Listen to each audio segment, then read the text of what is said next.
Hi hello నమస్తే welcome to విజయ మా ఊరు ఆడియో బుక్స్ ఛానల్. నేను విజయలక్ష్మిని. ఫ్రెండ్స్, నవల స్రవంతిలో స్వాతి పత్రికలో అనుబంధ నవలగా ప్రచురించబడిన శ్రీమతి గొర్తి వాణి శ్రీనివాస్ గారి అరణ్యకాండ నవల ఆడియోగా వినిపిస్తున్నాను కదా. మరి ఈరోజు అరణ్యకాండ నవల ఆడియో 7వ భాగం వినిపించబోతున్నాను. మరి ఆలస్యం చేయకుండా కథలోకి వెళ్ళిపోదాం. నిన్నటి భాగంలో అడవిలోకి వెళ్ళి తన తమ్ముణ్ణి వెతకడం కోసం రాముతో ముందుగానే ప్లాన్ చేసుకున్న వరాలు వర్షం పడుతున్నా కూడా లెక్క చేయకుండా అడవిలోకి వచ్చింది. అయితే అక్కడ రాము కనబడకపోవడంతో చూస్తూ ఉండిపోయింది, వర్షంలో తడిసిపోతూ. ఇక ఈరోజు భాగంలో ఏం జరుగుతుందో చూద్దాం. కథలోకి వెళ్ళిపోదాం పదండి. నేనొక్కదాన్నే ఇప్పుడు అడవిలోకి వెళ్తే రాముకు తెలిస్తే ఏమంటాడో, కింద పడింది చాలేదా అని కోప్పడతాడేమో. ఏది ఏమైనా ఇటువంటి సమయంలో ఒక్కదాన్నే వెళ్లడం చాలా ప్రమాదం. ఇక రాము రాడు అనుకుని వెళ్ళిపోయేందుకు వెనక్కి తిరిగి 4 అడుగులు వేసింది. రాణిగారు, ఇటు, ఇక్కడ అని వినిపించింది. ఎవరు అని వెనక్కి తిరిగి చూసింది. రాము చెట్టు పక్క నుంచి బయటకొచ్చాడు. నువ్వు వచ్చావా? నేను చూడలేదు అంది వరాలు గబగబా వెనక్కి నడిచి వస్తూ. నేను దాక్కుంటే నువ్వెట్టా చూస్తావమ్మాయి అన్నాడు. నువ్వెప్పుడొచ్చావు? చాలాసేపయింది. నేను రాకపోతే నువ్వొచ్చి అడవిలోకి ఒంటరిగానే వెళ్ళిపోతావని భయపడి వచ్చేశాను అన్నాడు రాము. వెళదామనుకున్నాను, నువ్వు కోప్పడతావని వెళ్ళలేదు, ఇంటికెళ్ళిపోదామనుకున్నాను అంది వరాలు. అన్నీ చూస్తున్నాన్లే, ఆ మాత్రం భయం ఉండాలి అని వరాలు నెత్తిమీద మొట్టి, ఇక వెళ్దాం పదా అన్నాడు. చెట్టు కొమ్మల్లో పెట్టిన సంచి భుజానికి తగిలించుకున్నాడు. సంచి దేనికి? అందులో ఏముంది అడిగింది వరాలు. బ్యాటరీ లైటు, ఫోను, తినేందుకు మురుకులు, నీళ్లు, దూరం వాటిని చూసేందుకు పనికొస్తుందని మా స్నేహితుడి దగ్గర్నుంచి దీన్ని తీసుకొచ్చా. దీన్నిలా పెట్టుకుని చూస్తే చిటారు కొమ్మనున్న చిన్న చిగురు కూడా కనబడుద్ది. ఇదిగో ఈ కర్రల్ని పట్టుకో అన్నాడు రాము. కర్రల్ని తీసుకుని భుజాన పెట్టుకుని నడుస్తూ, ఇవన్నీ ఎందుకు అంది వరాలు. ఎందుకేంటి, మనం చేయబోయేది మామూలు పననుకున్నావా? ఎంత దూరం నడవాలో, ఎన్ని చెట్లెక్కాలో, ఎంత కష్టాన్ని ఓర్చుకోవాలో తెలీదు. అందుకే ముందు జాగ్రత్త కోసం అన్నాడు రాము. మనమేదో పెద్ద యుద్ధానికి వెళ్తున్నట్టు చెప్తున్నావు అని నవ్వింది వరాలు. నిన్ను కాపాడుకోవడం కోసం యుద్ధమైనా చేస్తాను అన్నాడు రాము. మా తమ్ముడు మళ్ళీ కనిపిస్తాడంటావా అడిగింది వరాలు. నాకేం తెలుసు, చూద్దాం, అక్కడేదైనా జరగొచ్చు అన్నాడు.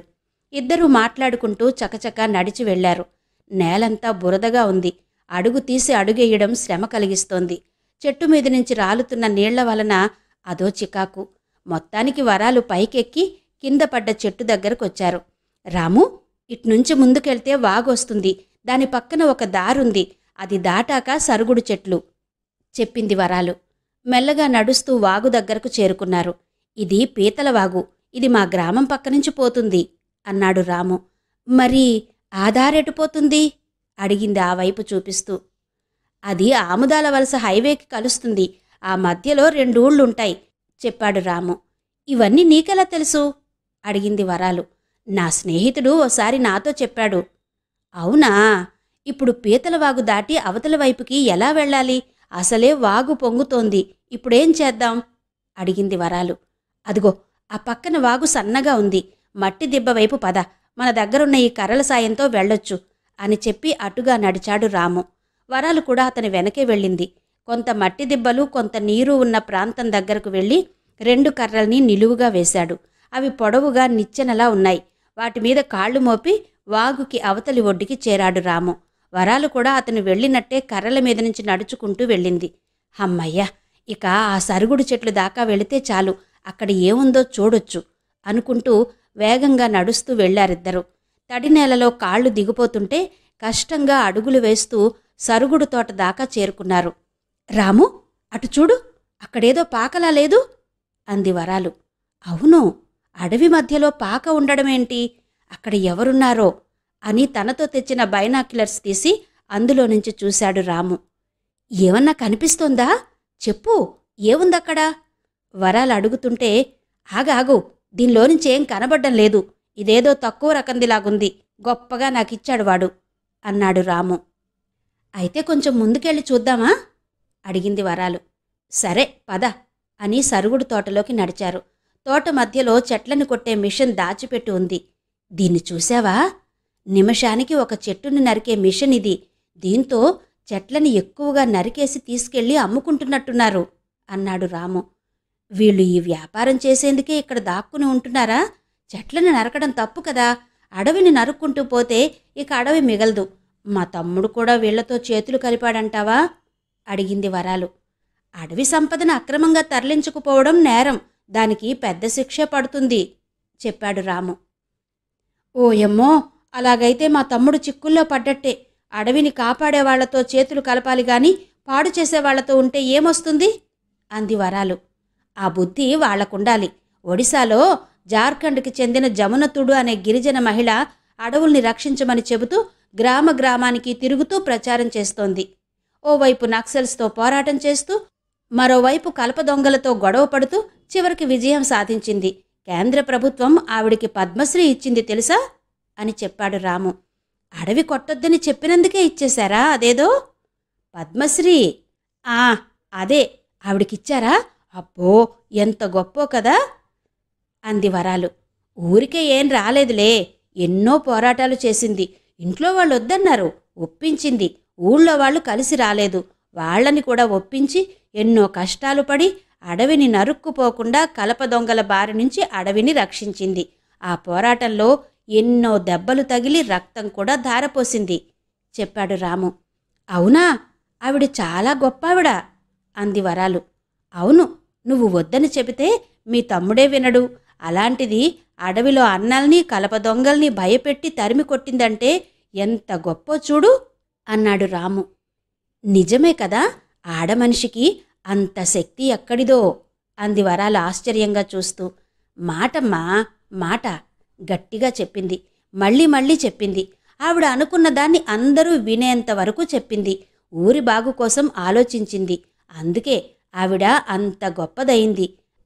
జార్ఖండ్ రాష్ట్రంలో పూర్వీసింగ్ భూమ్ జిల్లాలో ముతుర్కం అనే చిన్న గూడెంలో పుట్టిన గిరిజన మహిళ జమునాతుడు 10,000 మందికి పైగా మహిళా సైనికుల్ని తయారు చేసింది. అక్రమ కాంట్రాక్టర్లకు వ్యతిరేకంగా ఉద్యమిస్తూ 20 ఏళ్లుగా 300 గ్రామాల పరిధిలో ఉన్న 50 హెక్టార్ల అడవిని కాపాడింది. ఆవిడ్ని లేడీ టార్జాన్ అని పిలుస్తారు. రాము చెబుతున్న జమునతుడి విశేషాలు, పోరాటాలు, అడవి రక్షణ కోసం ఆవిడ చేసిన ఉద్యమాలు ఎంతో ఆసక్తిని కలిగించాయి వరాలికి. పట్టుదల ఉంటే ఏదైనా చేయొచ్చని జమునమ్మ తెలియచేసిందన్నమాట అంది వరాలు. పట్టుదల ఒకటే కాదు, ఎన్నో త్యాగాలు చేసింది. ఆ పోరాటంలో దెబ్బలు తగిలినప్పుడు ఆమె గర్భం పోయింది. గర్భసంచి తీసేయడంతో ఇక అమ్మ కాలేకపోయింది. చెట్లనే తన సొంత బిడ్డలు అనుకుంది. ఆవిడ కూడా నీలాగే అంతగా చదువుకోలేదు. ఏదైనా అనుకుంటే సాధించేదాకా ఊరుకోదు అన్నాడు రాము. అంత గొప్ప ఆవిడితో నన్ను పోలిస్తే నాకు సంతోషంగా ఉంది. ఆవిడలా ఇతరుల మంచి కోసం పోరాటం చేయడంలో ఆనందం ఉంటుంది కదా అంది వరాలు కొంత దూరం వచ్చాక. రాము, ఆ పాకలో ఎవరున్నారో వెళ్ళి చూద్దామా అడిగింది. ఇప్పుడొద్దు, వెనక్కి వెళ్ళిపోదాం. ఇలా ఒంటరిగా రావడం ప్రమాదం. మీ తమ్ముడు కోసం వచ్చావు, వాడి కోసం వెతుకుదాం. కనిపిస్తాడేమో, ఆ దారిలోకి వెళ్ళి చూద్దాం అని చెప్పాడు రాము. ఇద్దరూ పీతలవాగు పక్కనున్న దారి గుండా నడుస్తూ వెళ్లారు. కొంత దూరం వెళ్లేసరికి అక్కడొక లారీ ఆగి ఉంది. ఆగు, ఏదో లారీ ఇటే వస్తోంది, మనం ఆ పక్కన దాక్కుని చూద్దాం అనుకుంటూ లారీకి కాస్త దూరంలో చెట్టుచాటుకు వెళ్లి నిలబడ్డారిద్దరు. అందులో నుంచి 2 మనుషులు దిగారు. వాళ్ళు ఆంధ్ర ప్రాంతం వాళ్లలా లేరు, ఒరిస్సాకి చెందిన వాళ్లలా కనబడ్డారు. వాళ్లలో వాళ్ళేదో మాట్లాడుకుంటున్నారు. లుంగీలు పైకి కట్టుకుని నడుచుకుంటూ వచ్చారు. రాము, వాళ్ళు ఈ వైపుకే వస్తున్నారు, ఇప్పుడేం చేద్దాం? వాళ్ళకు కనబడకుండా దాక్కోవాలి మనం అని ఇంకాస్త గుబురుగా ఉన్న చెట్లలో నుంచి వెళ్లి కూర్చున్నారు. మాట్లాడుతూ వస్తున్న వాళ్ళు పరమ భయంకరంగా ఉన్నారు. వాళ్ళు వేసుకున్న బనీను నిండా రక్తం మరకలున్నాయి. వాళ్ల మొహాలు కర్కశంగా కనబడుతున్నాయి. రాము, వాళ్ల ఒంటిమీద రక్తమేంటి? ఎవరినన్నా చంపేశారంటావా అడిగింది వరాలు. అవి రక్తం మరకలు కాదనుకుంటా అన్నాడు రాము. సరిగ్గా చూడు, లుంగీల మీద కూడా ఉన్నాయి అంది వరాలు. వాళ్ళు ఒరియాలో మాట్లాడుకుంటూ నడిచి వెళ్ళిపోతూ వెనక్కి తిరిగి చూశారు. ఇద్దరూ వాళ్లకి కనబడకుండా వెనక్కి నక్కారు. అటు ఇటు చూసి వాళ్ళు ముందుకు వెళ్లారు. సరుగుడు తోటలు దాటి దూరంగా ఉన్న పాకలోకి వెళ్లారు. వెనక నుంచి వీళ్లంతా గమనిస్తూ ఉన్నారు. వాళ్ళు పాకలోకి వెళ్ళి అక్కడున్న వాళ్లతో ఏదో మాట్లాడారు. వాళ్ళు వీళ్లకి డబ్బులిచ్చారు. చెరో మందు సీసా ఇచ్చారు. రాము, ఆ లారీలో ఏముందో వెళ్ళి చూద్దామా అంది వరాలు. ఈలోగా వాళ్ళొచ్చేస్తే? అప్పుడే ఏం రారులే, పద త్వరగా వెళ్ళి చూసేసొద్దాం అనుకుంటూ ఇద్దరూ చెట్ల చాటు చేసుకుంటూ లారీ దగ్గరకు చేరుకున్నారు. అందులో డ్రైవర్ ఉన్నాడు. అతను డ్రైవింగ్ సీట్లో కూర్చుని డోర్ తీసుకుని చుట్ట కాలుస్తున్నాడు. అతనికి కనపడకుండా నక్కుతూ లారీ వెనక్కి చేరుకున్నారు. ఇందులో ఏముందో మనకెలా తెలుస్తుంది అంది రాముకే వినబడేలా. పైకెక్కి చూడాలి. ఎలా? నువ్వెక్కుతావా? నేనెక్కితే చప్పుడవుతుంది. నేనెక్కనా? అవును, చాలా ఎత్తుగా ఉందిగా. నిన్ను నేను పైకెత్తి అందులో దింపుతాను, చూడు అన్నాడు రాము. నువ్వెత్తుతావా అని సిగ్గుపడింది వరాలు. సిగ్గు తర్వాత, ముందు చూడు అన్నాడు రాము. వరాలు ఓణి చుట్టూ దోపుకుని లంగా మడిచిపెట్టుకుని నిలబడింది. ఆమె నడుం పట్టుకుని అమాంతం పైకెత్తి లారీ వెనుకున్న క్యాబిన్లోకి దింపాడు. చప్పుడు కాకుండా దిగి మెల్లగా వంగి చుట్టూ చూసింది. అంతే, ఒక్క అరుపు అరిచింది. ఆ అరుపు అడవిలో ప్రతిధ్వనించింది. ఆ అరుపుకి పక్షులు కూడా జడుసుకుని గాల్లోకి ఎగిరాయి. లారీ డ్రైవర్ చుట్ట పారేసి కిందికి దూకాడు. అతను దూకిన శబ్దానికి వరాలు లారీలో కింద అడ్డంగా పడుకుండిపోయింది. రాము లారీ కిందకు దూరాడు. డ్రైవర్ లారీ చుట్టూ తిరిగాడు. ఎవ్వరూ కనబడలేదు. ఆ అరుపు ఎవరిదో, ఎటువైపు నుంచి వచ్చిందో సగం తాగుడు మైకల్లో ఉన్న అతనికి అర్థం కాలేదు. ఆడగొంతు పక్కనున్న తుప్పల్లోంచి వచ్చిందేమో అని వెతుక్కుంటూ అటువైపు నడిచాడు. వరాలు, తొందరగా రా అన్నాడు రాము ఆమెకే వినబడేలా. వరాలు పైకి లేచి కూర్చుంది. ఆమె చేతులకి రక్తం అంటుకుంది. మొహం జేవురించి ఉంది. ఆమె చేతులకి రక్తం అంటుకుంది. మొహం జేవురించి ఉంది. కళ్ళు ఉబ్బిపోయి ఉన్నాయి. రావరాలు, తొందరగా రా అన్నాడు రాము. ఆమె లేచి అతనికి చేతులు అందించింది. ఎత్తుకుని కిందికి దింపాడు. ఏమైంది? ఆ రక్తమేంటి? అందులో ఏముంది అన్నాడు వరాలు వాలకాన్ని చూసి భయపడిపోతూ. రాము, అక్కడా అందులో చెప్పబోతుంటే నోరు మూసేసి త్వరగా పద ఇక్కడ్నించి, వాళ్ళొచ్చేస్తున్నారు, పరుగెత్తు అన్నాడు రాము. పాకల దగ్గరికి వెళ్ళిన ఇద్దరూ లారీ దగ్గరకు వచ్చేశారు. డ్రైవర్ని, మున్నాసింగ్, ఓ మున్నాసింగ్, తుమ్ కిధర్ హో అంటూ పిలిచారు. తుప్పల్లోకి వెళ్ళిన డ్రైవర్, యహా హూ మే అంటూ బయటకొచ్చాడు. వహా క్యా కర్ రహే హో తుమ్, గాడి నికాలో అన్నారు వాళ్ళు. ఇక్కడేదో ఆడపిల్ల అరుపు వినిపించిందని చెప్పాడు డ్రైవర్. ఆడపిల్ల? అడవిలోనా? వెతుకుదాం పదా అన్నారు వాళ్ళు హుషారుగా. వరాలు, త్వరగా ఇక్కడ్నించి మనం పారిపోవాలి. ఆ చెట్ల చాటు చేసుకుని వెళ్ళిపోదాం పద అన్నాడు రాము. ఇద్దరూ కలిసి మెల్లగా పాక్కుంటూ పొదల్లోకి చేరుకున్నారు. పొదలు కదలడంతో వాళ్లకు అనుమానం వచ్చి ఆ వైపు చూశారు. రాము వరాలు చెయ్యి పట్టుకుని చెట్ల సందులో నక్కుతూ ముందు కురికాడు. వాళ్ళు వీళ్ల అలికిడిని పసిగట్టి వెంబడిస్తూ వచ్చారు. వరాలు కింద పడుతూ లేస్తూ రాము చెయ్యి వదలకుండా అనుసరించింది. పాకుతూ కొంతసేపు, వంగి నడుస్తూ కొంతసేపు చాలా దూరం వచ్చేశారు. మెల్లగా పైకి లేచి వెనక్కి తిరిగి చూశారు. వాళ్ళింకా వెంబడిస్తూ వస్తున్నారు. రాము, నా వల్ల కావడం లేదు, నేనసలు నడవలేకపోతున్నాను అని ఏడుస్తూ చెప్పింది వరాలు.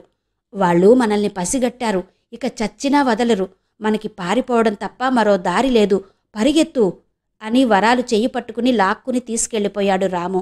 భయంతో ఇద్దరూ పరిగెత్తారుగాని వాళ్ళు వచ్చిన దారి కాకుండా ఎటో వెళ్ళిపోతున్నామన్న సంగతి చాలాసేపటిదాకా తెలియలేదు. ఆయాసం తీర్చుకునేందుకు ఒకచోట ఆగారు. చుట్టూ చూస్తే అక్కడ ఎవరూ లేరు. తమ వెనక ఎవరూ రావడం లేదని నిర్ధారించుకున్నారు. అక్కడున్న రాతి బండ మీద కూలబడ్డారు. చిన్న సెలయేటి పాయ కనబడింది. ఎక్కడికి? దాదాపుగా అరిచినట్టే అన్నాడు రాము. చేతులకి రక్తంలాంటిదేదో జిగురుగా అంటింది, కడుక్కొస్తాను అంది వరాలు. నేను వస్తానుండు అంటూ వరాలు వెనక నడిచాడు. ఇద్దరూ వెళ్ళి నీళ్లతో చేతులు రుద్దుకుని మొహాలు కడుక్కున్నారు. రకరకాల పక్షులు అక్కడికొచ్చాయి. చూడ్డానికి అందంగా ఉన్నాయి. నీళ్ల ఒడ్డున కాసేపు కూర్చున్నారు. వరాలు, ఇదంతా ఏంటి? మనం ఈడికి రావడమేంటి? ఇలా పారిపోయి దారి తప్పడమేంటి అన్నాడు రాము. రాము, ఇప్పుడు టైం ఎంతై ఉంటుంది? ఏమో, ఈ అడవిలో చెట్ల మధ్య టైం తెలియట్లేదు. నాకు ఆకలేస్తోందంటే 1 గంట అయి ఉంటుంది అన్నాడు రాము. అప్పుడే 1 అయిందా? అయ్యా అక్క నా కోసం కంగారు పడతారు చెప్పింది వరాలు. మా అమ్మ కూడా నా కోసం ఎదురు చూస్తుంటది. మరైతే పోదాం పదా. ఎట్టా పోతాం? ఎటు పోతాం? ఈ అడవి చాలా పెద్దది. ఎటువైపు వెళ్తే ఏముంటాయో తెలీదు. వచ్చిన తోవ మర్చిపోయాం. ఇప్పుడు మనకా దేవుడే దిక్కు అన్నాడు రాము. రాము, మనం ఇట్టాగే కూర్చుంటే రాత్రి అయిపోతుంది. అప్పుడు మనం అసలు వెళ్ళలేం. ఏదో ఓ వైపు నడుస్తూ వెళ్తే అదే దారి దొరుకుతుంది అంది వరాలు. ఇద్దరూ లేచి దూరంగా కనిపిస్తున్న కొండవైపు నడక సాగించారు. అది మనం రోజూ వచ్చే కొండేనంటావా అడిగింది వరాలు. అదే అనుకుంటా, కానీ చాలా దూరంలో ఉన్నట్టు కనబడుతోంది. తెలియకుండానే మనం ఇంత దూరం వచ్చామా? వచ్చే ఉంటాంలే. అడవిలో దూరం తెలీదేమో అంది. ఇన్ని తెలిసిన దానివి ఆ లారీలో ఏముందో చూసి రమ్మంటే ఎందుకలా అరిచావు అన్నాడు రాము. రాము, అక్కడ ఒకటే వాసన. నా చేతికి జిగురుగా ఏదో అంటింది. లారీ మొత్తం తడిగా ఉంది. రక్తం పోసినట్టు ఎర్రగా ఏదో ఉంది. అది చూడగానే నాకు భయం వేసి అరిచాను చెప్పింది వరాలు. అసలు వాళ్ళెవరో, నట్టడివిలో వాళ్ళేం చేస్తున్నారో, వాళ్ల ఒంటి మీద కూడా రక్తం మరకలున్నాయి చూశావా అన్నాడు రాము. అవును రాము, కసాయి వాళ్లలా ఉన్నారు వాళ్ళు చెప్పింది వరాలు. కసాయి వాళ్ళు ఎలా ఉంటారో నీకు పెద్ద తెలిసినట్టు అన్నాడు రాము. రాక్షసుల్లా ఉంటారు. అవును, పచ్చి నెత్తురు తాగే రాక్షసులల్లే ఉన్నారు. రాము, అక్కడేదో ఊరున్నట్టుగా లేదు? ఇక్కడేం ఊరుంటుందబ్బా? పద వెళ్ళి చూద్దాం అంది వరాలు. ఆగు, మెల్లిగా వెళ్దాం. ఆ చెట్ల చాట్నుంచి పద అన్నాడు రాము. ఇద్దరూ కలిసి ఇళ్ళు కనబడే వైపు నడిచారు. కాస్త దూరంలో చెట్ల మధ్య నిలబడి చూశారు. అక్కడున్నవి 4 పాకలు. ఇది గ్రామం కాదు రాము అంది. అడవి మధ్యన 4 ఇళ్ళు కట్టుకుని ఎవరుంటున్నారు? ఇక్కడ వీళ్ళేం చేస్తారు? రాము, ఎవరో మనుషులున్నట్టున్నారు చూడు. ఏదో చేస్తున్నారు వాళ్ళు చెప్పింది వరాలు. ఆగాగు, మనం అటువైపుకు వెళ్ళి చూద్దాం అన్నాడు రాము. ఇద్దరూ చెట్లను చాటు చేసుకుని వెనక వైపుకు వెళ్లారు. అక్కడ్నుంచి చూస్తే అంతా స్పష్టంగా కనబడుతోంది. 2 మనుషులు పెద్ద పెద్ద ప్లాస్టిక్ డబ్బాలు తెచ్చిపెట్టారు. లోపల నుంచి వచ్చిన ఇద్దరూ పెద్ద పెద్ద సత్తుపళ్ళాల్లో ఏదో తీసుకొచ్చి అందులో పెట్టారు. డబ్బాల్లో సమానంగా సర్దిపెట్టి ఏదో నీళ్లలాంటి ద్రవాన్ని వాటి మీద పోశారు. అంతా కలిసేలా డబ్బాల్ని కదిపి మూత పెట్టారు. వాటిని ఇద్దరు తోడు పట్టుకుని తీసుకెళ్లి పక్కన ఆగి ఉన్న లారీలోకి ఎక్కించారు. వీళ్లు చూస్తుండగానే దాదాపు 10 డబ్బాల దాకా లోపలి నుంచి తెచ్చి వాటిని నింపేసి లారీలోకి ఎక్కించేశారు. వాటి చుట్టూ చిన్న సైజు కొబ్బరి చెట్లు పేర్చారు. వాటి మీద కరివేపాకు, కొత్తిమీర కూరిన సంచులు ఎక్కించారు. లారీపై టార్పాలిన్ పట్టా కప్పి తాళ్లతో బిగించారు. కొబ్బరి చెట్లు టార్పాలిన్లోంచి బయటకు కనిపిస్తున్నాయి. కరివేపాకు మండలు వేలాడుతున్నాయి. లారీ డ్రైవర్ తాగుతున్న బీడీని విసిరేసి లారీలోకి ఎక్కి కూర్చున్నాడు. రైట్ అన్నాడొకడు. లారీని వెనక్కి తిప్పి పీతల వాగువైపు పోనిచ్చాడు. ఇదే తరహాలో మిగిలిన వాటినన్నిటినీ నింపి తీసుకెళ్లాయి. ఎవరో 2 మనుషులు బయటకొచ్చి లారీలోకి ఎక్కి కూర్చున్నారు. లారీలు వెళ్ళిపోగానే కాసేపటికల్లా ఆ ఇళ్లలో ఉన్న మగవాళ్లు బయటకొచ్చారు. దాదాపు 25 మంది ఉన్నారు వాళ్ళు. బయట ఉంచిన డ్రమ్ముల్లో చేతులు కడుక్కున్నారు. ఒకడు పెట్టె పట్టుకుని వచ్చాడు. వాళ్ళందరికీ మేస్త్రీలా ఉన్నాడు. కుర్చీలో కూర్చుని డబ్బు లెక్క పెట్టుకుని మళ్లీ పెట్టెలో పెట్టాడు. నిలబడి కబుర్లు చెప్పుకునే వాళ్లంతా అతని దగ్గరకు వెళ్లారు. అతను డబ్బు లెక్క చూసి వాళ్లకిచ్చాడు. వాళ్ళది తీసుకుని వెళ్ళిపోయారు. ఆ డబ్బులిచ్చినతను మరో అతను కలిసి కాసేపు అక్కడే ఉండి మందు తాగారు. ఆ తర్వాత గదులకి తాళాలు వేసి వాళ్ళు తుప్పల్లో నుంచి వెళుతూ కొంతసేపటికి కనుమరుగయ్యారు. రెప్ప వెయ్యకుండా చూస్తున్న వరాలు, రాము ఊపిరి పీల్చుకున్నారు. రాము, వాళ్ళక్కడ ఏం చేస్తున్నారు? అసలక్కడ ఏం జరుగుతుందో నీకేమైనా అర్థమైందా అడిగింది వరాలు. వరాలు, ఇక్కడేదో చాలా పెద్ద ఎత్తున అక్రమ రవాణా జరుగుతోందని మాత్రం అర్థమైంది. ఇంత నట్టడవిలో దొంగతనంగా లారీల్లోకి ఎక్కించుకుని వెళుతున్నారంటే అదేదో చాలా విలువైంది, ఎక్కడా దొరకంది, బాగా డబ్బులొచ్చేది అయ్యుంటుంది అన్నాడు రాము. అదే ఏంటని? అడవి జంతువుల్ని చంపి తీసుకెళ్తున్నారేమో. ఈ అడవిలో జంతువులున్నట్టు ఇప్పటిదాకా మన కంట పడలేదుగా. మరి ఎక్కడ్నుంచి తీసుకొస్తారు వాటిని? ఇంకా అడవి చాలా పెద్దగా ఉంది కదా, ఇంకెక్కడైనా జంతువులున్నాయేమో. లేళ్లు, దుప్పులు ఇలా వాటిని చంపి మాంసాన్ని అక్రమంగా తరలిస్తున్నారేమో. మరి అడవి జంతువుల్ని చంపడం నేరం కదా. పాపం వీళ్ళని అవేం చేశాయి? వాళ్ల చోట అవి ఉంటే మనుషులు అక్కడికి వెళ్ళి మరీ చంపడం అన్యాయం కదూ అంది వరాలు. డబ్బమ్మా, డబ్బు పిచ్చి మనుషుల చేత ఏదైనా చేయిస్తుంది. నీకోటి తెలుసా? ఆ పీతల వాగు చూశావా? ఒకప్పుడు దానికి ఇంకో పాయ ఉండేది. దీని ఒడ్డుని ఆనుకుని కొంత నీటి చలమ ఊరి చిన్నపాటి చెరువు ఏర్పడింది. అందులో రెయ్యలు ఉండేవట. వాగు ఇప్పుడున్నంత ఉధృతంగా ప్రవహించకుండా నీళ్లు నిలిచిపోయి ఉండేవట. ఆ నీళ్లకి అడ్డుకట్ట వేసి రొయ్యల్ని తెచ్చి వేసేవారట. అందులో ఆడ రొయ్యల్ని కళ్ళు పీకేసి పడేసేవారుట చెప్పాడు రాము. అయ్యో, ఎందుకు రాము? పాపం కదా అంది వరాలు. పాపమే. కళ్ళున్న ఆడరొయ్యి మగరొయ్యల్ని దగ్గరకు చేరనివ్వదని, కళ్ళు లేని ఆడరొయ్యి ఎక్కువ పిల్లల్ని కని వాటి సంఖ్యను పెంచాలని వాటిని తీసుకెళ్లి అమ్ముకుని డబ్బు చేసుకునేవాళ్ళు చెప్పాడు రాము. రాము, నువ్వు చెబుతుంటేనే నాకు ఏడుపొస్తోంది. మనుషులు రాక్షసుల్లా ఉంటే ఇక జంతువులు బతకలేవు పాపం. ఇంత అన్యాయమా అని వరాలు ఎంతో బాధపడింది. ఇప్పుడు కూడా రొయ్యలున్నాయా రాము? ఇప్పుడు లేవులే. బాగా వర్షాలు పడుతున్నాయి కదా. చెరువు వాగు రెండూ కలిసిపోయాయి. నీళ్లు కూడా నిలవగుండకుండా జోరుగా పోతున్నాయిగా. రొయ్యలు దిగువకు కొట్టుకుపోతాయి కాబట్టి ఇక అక్కడేం లేవు చెప్పాడు రాము. నీకిన్ని విషయాలు ఎలా తెలుసు రాము? నువ్వేం చదువుకున్నావు అడిగింది వరాలు. 10 చదివాను, తర్వాత మానేశాను. 10 చదివితే ఇన్ని విషయాలు తెలుస్తాయా? పేపర్లు చదివితే చాలా విషయాలు తెలుస్తాయి. రచ్చబండ దగ్గర, పంచాయతీ ఆఫీసు కాడ అబ్బో బోల్డు విషయాలు మాట్లాడుకుంటాం అన్నాడు రాము. రాము, వాళ్ళు వెళ్ళిపోయారుగా, అక్కడేముందో చూద్దాం పద అంది వరాలు. ఇద్దరూ ఆ ఇళ్లవైపు వెళ్లారు. ఇళ్లకి తాళాలు వేసున్నా కిటికీలు తెరిచి ఉన్నాయి. వాటిల్లోనుంచి దుర్వాసన వస్తోంది. కుళ్ళిపోయిన మాంసం వాసన వస్తోంది. ఛీ, వీళ్ళిక్కడ ఎలా ఎంతసేపు ఉండగలిగారో అంటూ ముక్కు మూసుకుంది వరాలు. రాముకి కూడా ఆ వాసనకి వాంతొచ్చినంత పనయింది. ఇద్దరూ ముక్కు మూసుకుని కిటికీలో నుంచి లోపలికి చూశారు. జంతు కళేబరాలు గుట్టలుగా ఉన్నాయి.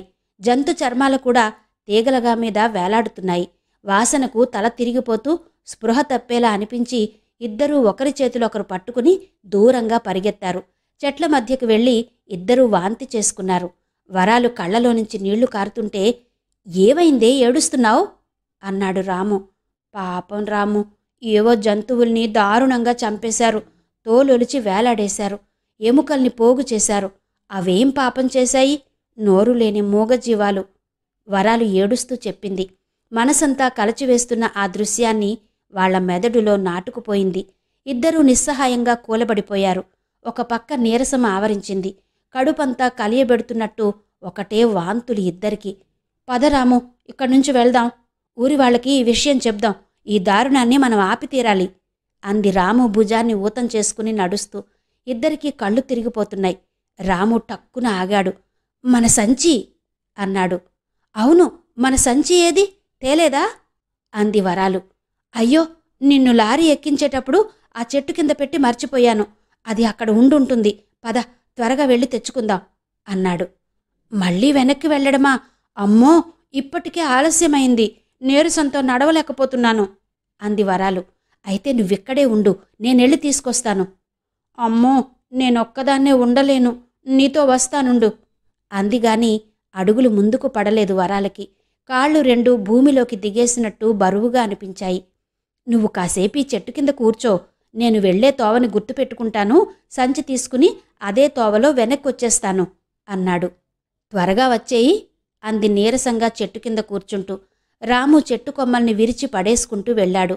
వరాలు కళ్ళు మూతలు పడుతుంటే బలవంతంగా ఆపుకుని చూస్తోంది. అయ్యా తన ఇంట్లో లేనని కంగారు పడుతుంటాడు. చుట్టుపక్కల వాళ్ళని అడుగుతాడు. నేను లేనని తెలిసి ఎంత గాబరా పడతాడో. ఇక్కడికొచ్చింది తమ్ముడు కోసం. వాడు కనబడకపోగా ఈ దారుణాన్ని చూడాల్సొచ్చింది. అసలిక్కడ ఏం జరుగుతుందో ఎలా తెలుస్తుంది? ఊరి వాళ్లకు చెబితే నమ్ముతారా? ధైర్యం చేసి ఇక్కడికొస్తారా? వచ్చినా ఆ 10 మంది వల్ల ప్రయోజనం ఉంటుందా? వాళ్ళు ఇవన్నీ ఆపగలరా? ఇక్కడి వాళ్ళు వచ్చిన వాళ్ల మీద తిరగబడి చంపేస్తానో? అమ్మో, అడవి జంతువుల్ని చంపిన వాళ్లకి మనుషుల్ని చంపడం ఓ లెక్క? వరాలు ఆలోచిస్తూ కళ్ళు మూతలు పడిపోతుండగా చెట్టు మొదలు కానుకుని నిద్రలోకి జారుకుంది. రాము తన సంచి కోసం అంతా వెతికాడు. తను ముందు చూసిన చెట్టు కనపడలేదు. అన్నీ ఒకేలా ఉన్నాయి. లారీ వచ్చిన మట్టి రోడ్డు ఎంత వెతికినా అతనికి కనపడలేదు. ఎటు వెళ్లాలో అర్థం కాలేదు. చుట్టూ చెట్లు. తను దారి తప్పిపోయానని అర్థం చేసుకున్నాడు. సంచిపోతే పోయింది, వెనక్కి వెళ్ళిపోదాం అనుకున్నాడు. వెనక్కి చాలా దూరం వచ్చాక తను ఇందాక వచ్చిన చోటు ఇది కాదనిపించింది. తను విరిచి పడేసిన కొమ్మలు కనిపించలేదు. తను అడవిలో దారి తప్పిపోయానని అర్థం చేసుకున్నాడు. రాముకి భయంతో చెమటలు పట్టాయి. తన గురించి కాదు, పాపం వరాలు ఒక్కతే తన కోసం ఎదురు చూస్తూ ఉంటుంది. ఎటు చూసినా దారి తెన్ను కనపడని అడవిలో ఎలా తనని చేరుకోవడం? దుఃఖం పొంగుకొచ్చింది. అసలే నీరసపడిపోయింది. తను కనబడకపోతే ఇంకా భయపడుతుంది.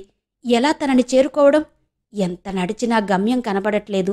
కొత్త కొత్త చెట్లు కనిపిస్తున్నాయి తప్ప తను వచ్చిన తోవకు చేరుకోలేకపోతున్నాడు. మెల్లగా సూర్యుడు పడమటి వైపుకు వాలుతున్నాడు. చీకటి ముసురుకుంటోంది. అంతా అయిపోయింది. ఈరోజు మా ఇద్దరి జీవితాలు నాశనమైపోయాయి. ఒంటరిగా వరాలుని వదిలేసి తను చాలా పెద్ద తప్పు చేశాడు. వరాలు అంటూ వెక్కి వెక్కి ఏడుస్తూ కుప్ప కూలిపోయాడు. మెలిపెట్టే మనసుని సమాధానపరుచుకునేందుకు ప్రయత్నించాడు. వరాలు తన పక్కన లేకపోతే అంతా శూన్యంలా ఉందతనికి. చెట్టు మీద వాలిన పక్షి వింతగా శబ్దం చేస్తూ అరిచింది. ఆ పక్షి అరవగానే ఎక్కడో దూరంగా ఉన్న మరో పక్షి బదులుగా అరిచింది. అడవిలో వార్తలు చేరవేసుకునే పద్ధతి ఇదన్నమాట అనుకుని శక్తి కూడదీసుకుని లేచాడు. నోటికి 2 చేతులు దొన్నెలా అడ్డుపెట్టి వరాలు అంటూ బిగ్గరగా అరిచాడు. ఆ నిశ్శబ్ద ప్రదేశంలో మరో గొంతు వినిపించింది. సంతోషంలో పిచ్చివాడిలా నవ్వాడు. నా వరాలు పలికింది అనుకుంటూ మళ్లీ అరిచాడు. మళ్లీ వినిపించింది. ఆనందంతో ఉక్కిరిబిక్కిరవుతూ మళ్లీ పిలిచాడు. ఈసారి సరిగ్గా విన్నాడు. అది తన గొంతే. తను అన్నది తనకే మళ్లీ వినిపిస్తోందని అయ్యో అంటూ తల బాదుకున్నాడు. నేలమీద పడి పొర్లాడు. వరాలు, ఆ వెధవ సంచి కోసం నిన్ను ఒంటరిగా వదిలేసిన సన్నాసిని వరాలు అని బిగ్గరగా అరుస్తూ ఏడ్చాడు. ఇంతలో ఒక చెయ్యి అతని భుజం మీద పడింది. తల తిప్పి చూశాడు. ఒక మగవాడి చెయ్యి. చాలా మోటుగా ఉంది. రాము లేచేందుకు చెయ్యిచ్చాడా వ్యక్తి. లేచి నిలబడ్డాడు రాము. అతని మొహానికి మంకీ క్యాప్ తొడుక్కున్నాడు. మొహం గుర్తుపట్టలేకుండా కళ్ళు తప్ప ఏమీ కనపడకుండా ఉంది. ఎవరు నువ్వు? ఇక్కడేం చేస్తున్నావు? గద్దించింది ఆ కంఠం. నేను ఇంకో అమ్మాయి ఇక్కడికొచ్చాము. ఇద్దరం దారి తప్పిపోయాం. ఆ అమ్మాయి ఉన్న చోటికి వెళ్లలేకపోతున్నాను అని చెప్పి కళ్ళు తుడుచుకున్నాడు. చిన్నపిల్లాడిలా ఏడుస్తావేంటి? చీకటి పడుతోంది. ఇక అడవి జంతువులు తిరుగుతాయి. నాతో రా అన్నాడా వ్యక్తి. అడవి జంతువులా? ఆ అమ్మాయి అక్కడ ఒంటరిగా ఉంది. నా కోసం ఎదురు చూస్తుంటుంది. నేనక్కడికి వెళ్ళాలి. కాని తోవ తెలియట్లేదు అన్నాడు రాము. ఎటునుంచి వచ్చావు? ఏమో, అది తెలిస్తే అటే వెళ్ళేవాణ్ణి. సరే పద, ముందిటి వెళ్ళి చూద్దాం. రాము అతన్ని అనుసరించాడు. తనకి ఇతను కనిపించి సాయం చేస్తున్నాడు. పాపం వరాలికి ఎవరూ లేరు. రాము మనసంతా భారంతో నిండిపోయింది. చకచక అడుగులేస్తూ వెళుతున్న వ్యక్తిని గుడ్డిగా అనుసరిస్తూ పోతున్నాడు రాము. ఎంతసేపు నడిచినా అడవి తప్ప ఏమీ కనబడలేదు. అరుద్దామా అన్నాడు రాము. ఎందుకు అన్నాడతను. ఆ అమ్మాయి పేరు పెట్టి పిలిస్తే పలుకుతుందేమో. నువ్వు పిలిస్తే ఆ అమ్మాయికి వినపడుతుందో లేదో గాని అడవి జంతువులకు మాత్రం వినబడుతుంది అన్నాడతను. అవి వింటాయా? అతను మరి మాట్లాడలేదు. వరాలెప్పుడూ తనని ఇలాంటి ప్రశ్నలే అడిగేది. వరాలు, ఎక్కడున్నావ్ అని మనసు బాధగా మూలిగింది. వాళ్ళు చెట్లను దాటుకుని మట్టి రోడ్డు దగ్గరకొచ్చారు. ఇదిగో ఇక్కడే నా సంచి వదిలేశాను, ఇక్కడే అంటూ రాము పరుగెత్తుకెళ్ళి సంచి కోసం వెతికాడు. ఒక చెట్టు కింద పెట్టిన సంచి దొరికింది. వెంటనే వెళ్ళి దానిని తీసి దులిపి భుజానికి తగిలించుకున్నాడు. హమ్మయ్యా, దొరికింది. దీనికోసమే ఆ అమ్మాయిని వదిలేసి వచ్చాను. త్వరగా పద వెళ్దాం అన్నాడు రాము. ఇద్దరూ కలిసి వచ్చిన తోవలోనే వెనక్కి తిరిగి నడక సారించారు. సంచి దొరికింది. వరాలు కనబడుతుందని నమ్మకం కలిగింది. కాస్త ఓపిక వచ్చింది. అతను అడవంతా పరిచయం ఉన్నట్టు తడుముకోకుండా నడుస్తున్నాడు. రాము అతని వెనకాలే అతని అడుగులో అడుగు వేసుకుంటూ వస్తున్నాడు. మీరిక్కడెందుకున్నారు? అతనితో మాట కలిపాడు రాము. ఎన్ని ప్రశ్నలు వేసినా అతని నుంచి సమాధానం రాలేదు. మిమ్మల్నే, అడవిలో ఏం పని అడిగాడు రాము. మీకేం పని ఉందని వచ్చారు? అమ్మాయిని కూడా తీసుకొచ్చానంటున్నావు. పిచ్చి వేషాలేస్తున్నావా? కాల్చి పారేస్తా అన్నాడు కటువుగా. ఉలిక్కి పడ్డాడు రాము. అతనే ఉద్దేశంతో అన్నాడో అర్థమై. ఛీ, నేనలాంటి వాడిని కాను. ఆ అమ్మాయి కూడా చాలా మంచిది. మరి ఆడపిల్లని ఇంత దూరం ఎందుకు తీసుకొచ్చావు అన్నాడతను. అబ్బో, అది చాలా పెద్ద కథ. దాని గురించి చెప్పే ఓపిక నాకిక లేదు. త్వరగా పద, అవతల చీకటి పడుతోంది అన్నాడు రాము గబగబా నడుస్తూ. నువ్వేం చేస్తావు అడిగాడతను. మేకల్ని కాస్తాను. ఆ అమ్మాయి? తను మేకల్ని కాస్తుంది. మేకల్ని కాసేవాళ్లకి అడవిలో పనేంటి? ఇలా దారి తప్పి తిరుగుడు దేనికి? అన్నాడా వ్యక్తి. విరిచి పడేసిన చెట్టు కొమ్మలు కనిపించాయి. ప్రాణం లేచొచ్చింది. ఇంకొంత దూరం వెళితే వరాలు కనిపిస్తుంది. బతుకు జీవుడా, నువ్వు దేవుడల్లే వచ్చావు అన్నాడు రాము హుషారుగా. ఇక్కడికి ఎందుకొచ్చారో చెప్పలేదు అన్నాడతను. చెప్తాను, నువ్వెవ్వరికీ చెప్పకూడదు మరి. చెప్పలే, చెప్పు. ఆ అమ్మాయి చాలా మొండిపిల్ల. అడవికి రావాలని పట్టుబట్టింది. వద్దన్నాను, వినలేదు. ఒకరోజు తనొక్కతే అడవికొచ్చేసింది. ఆమె వెనకాలే నేనొచ్చాను కాబట్టి సరిపోయింది. లేకపోతేనా ఆమె ఇక్కడ ఏదో చూసిందట. నాక్కూడా చూపిస్తానని తీసుకొచ్చింది చెప్పాడు రాము. ఏం చూసింది? ఏమో, సరిగ్గా చెప్పలేకపోయింది. అదేమిటో చూద్దామని ఇద్దరం అనుకుని ఈరోజొచ్చాము. ఈరోజు చూసింది మాత్రం జన్మలో మర్చిపోలేం అన్నాడు రాము. ఏం చూశారు మీరు? ఆగిపోయి అడిగాడతను. తప్పిపోయి ఒంటరిగా ఉన్నవాళ్లకి వేరొక మనిషి కనిపిస్తే సంతోషంలో వాళ్ళని నమ్మేస్తారు. వాళ్లపై పూర్తి భరోసా కనబరుస్తారు. అదొక సిండ్రోమ్. రాము తను చూసిందంతా అతనితో చెప్పడానికి నిశ్చయించుకున్నాడు. ఏం చూశారో చెప్పు అన్నాడతను. అది అక్కడ, అదిగో ఆ అమ్మాయి అన్నాడు రాము. ఏది అని ముందుకు చూశాడతను. అదిగో ఆ ముందర అన్నాడు రాము. అతను కొంచెం ముందుకు వెళ్ళాడు. వరాలు లేచి నిలబడింది. వచ్చావా రాము అంది. ఆ వ్యక్తి వరాలు దగ్గరగా వెళ్ళాడు. రాము, రాము అని అరిచింది. ఇక్కడే ఉన్నా అన్నాడు రాము. అతన్ని చూడగానే ప్రాణం లేచొచ్చింది వరాలుకి. ఎక్కడికెళ్ళిపోయావు? ఎంత భయపడిపోయానో తెలుసా అంది వరాలు. నేను దోవ తప్పిపోయాను. ఇతను కనిపించి నన్ను తీసుకొచ్చాడు అని తనతో ఉన్న వ్యక్తిని చూపించాడు. ఎవరతను అంది. ఏమో చెప్పాడు రాము. మొహం కనబడకుండా అలా దాచుకున్నాడే అడిగింది మెల్లగా. చలేమో. వీడు దొంగలా ఉన్నాడు అంది రాముకు మాత్రం వినబడేలా. ముగ్గురు కలిసి అడవి గుండా నడుస్తూ చాలా దూరం ప్రయాణించారు. అతను వీళ్ల ముందు నడుస్తూ ఆగి, ఇక్కడికెందుకొచ్చారు? ఇక్కడికెందుకొచ్చారో చెప్తానన్నావు, చెప్పు అన్నాడు. అదా, మేము ఇక్కడికొచ్చేసరికి అక్కడ రాము చెప్పబోతుంటే వరాలు అతడి చేతిని గిల్లింది. ఏంటి అన్నాడు. చెప్పొద్దు అన్నట్టు సైగ చేసింది వరాలు. అప్పుడుగాని రాముకి అవతలి వ్యక్తిని నమ్మకూడదని స్పృహ రాలేదు. నువ్వు చెప్పు అన్నాడు వరాలతో. మా మేకపిల్ల ఒకటి మందలో నుంచి తప్పిపోయింది. దాన్ని వెతుక్కుంటూ వచ్చాము అంది. దొరికిందా అన్నాడతను. ఇంకా లేదు, ఎప్పుడోకప్పుడు దొరక్కపోతుందా అని ఆశతో ఉన్నాను అంది వరాలు. ఏదో జంతువు పాలబడి ఈ పాటికి చచ్చిపోయి ఉంటుందిలే. దానికోసం వెతుక్కుంటూ ఇంకెప్పుడూ రాకండి అన్నాడతను. అది దొరుకుతుందని నాకు నమ్మకం ఉంది. ఏదో రోజున అదే నా దగ్గరకొస్తుంది చెప్పింది వరాలు. ఇందాక అతను ఏదో చూశానన్నాడు అడిగాడతను మళ్ళీ. ఏం లేదు, పీతలవాగు పొంగింది, అది చూశాం. అక్కడ దాకా వచ్చారా? అది దాటారా? లేదు లేదు, ఎలా దాటాలో తెలియలేదు అంది వరాలు. సరే, ఈ దారి గుండా నేరుగా వెళ్ళండి. ఎటు తిరగొద్దు. సరిగ్గా ఆ పెద్ద చెట్టు కనబడుతోంది కదా, దానికి కుడివైపు నుంచి వెళ్ళిపోండి. మీరు వచ్చిన తోవ కనబడుతుంది అని చెప్పాడతను. మరి నువ్వు రావా అని అడిగాడు రాము. నాకు పనుంది, నేను వెళ్తాను అన్నాడతను. అడవిలో పనే ఉంటుంది, చీకటి పడుతోందిగా అన్నాడు రాము. మాది వేరే గ్రామం, అటు వెళ్ళాలి అని వెనక్కి తిరిగాడతను. రాము ముందు నడుస్తుంటే వెనకాల వరాలు వెళుతోంది. అక్కా, ఇంకెప్పుడు ఈ అడవికి రాకు, చాలా ప్రమాదం అన్నాడతను. వరాలు వెనక్కి తిరిగి చూసింది. అతని మొహానికున్న మంకీ క్యాప్లో నుంచి కళ్ళు మాత్రమే కనబడుతున్నాయి. ఆ కళ్లలో నీళ్లు మెరుస్తూ కనబడ్డాయి. చటుక్కున అతని క్యాప్ లాగేసింది. తమ్ముడు, నువ్వా? ఒరేయ్ తమ్ముడు అని అరిచింది. అతను పారిపోబోయాడు. అతని చేతిని గట్టిగా పట్టుకుంది. నీకోసమేరా నేను వెతికేది. ఇంత దూరం వచ్చింది కూడా నీకోసమే. ఇంటికి పోదాం రారా, ఒక్కసారి ఇంటికి రారా ఏడుస్తూ బతిమాలింది. రాము వెనక్కి వచ్చి అతన్ని చూసి, మీ తమ్ముడా అన్నాడు ఆశ్చర్యంగా. రాము, వీడికి నువ్వన్నా చెప్పు. నేను రోజు కలవరిస్తున్నది వీడి కోసమేనని చెప్పు. వీడిని చూడ్డానికి నేనెన్ని కష్టాలు పడ్డానో చెప్పు అంది తమ్ముడి చేతిని గట్టిగా పట్టుకుని వరాలు. మీ అక్క ఈ అడవిలో ఒంటరిగా ఇంతసేపు ఉందంటే అది నీకోసమే. నిన్ను చూసేందుకు చాలా రోజుల నుంచి అడవికి రావాలని తపన పడుతోంది. నువ్వు కనిపించి కూడా వెళ్ళిపోవడం బాలేదు. మాతో పాటు ఇంటికి రా అన్నాడు రాము అతని రెండో చేతిని పట్టుకుని. నేను రాలేను. ఈ ఉన్నవాళ్ల కండకావరాన్ని అణచాలి, వాళ్ల కోటల్ని కొల్లగొట్టాలి, లేని వాళ్లకు దోచిపెట్టాలి అన్నాడతను.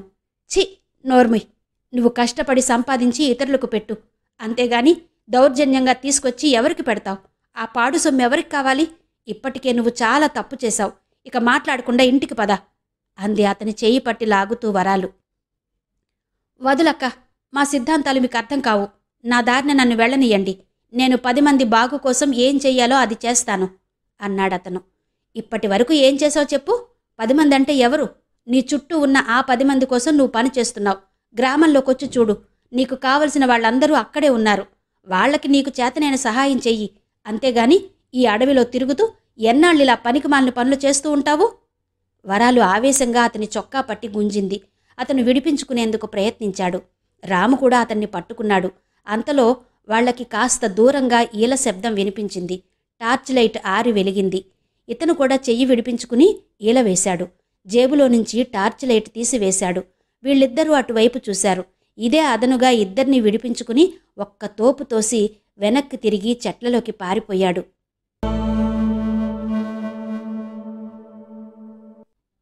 ఇంతవరకు శ్రీమతి గొర్తి వాణి శ్రీనివాస్ గారి అరణ్యకాండ నవల ఆడియో 7వ భాగం విన్నారు కదా. మిగిలిన కథ తరువాతి భాగాల్లో వినిపిస్తాను. అంతవరకు సెలవా మరి. నమస్తే.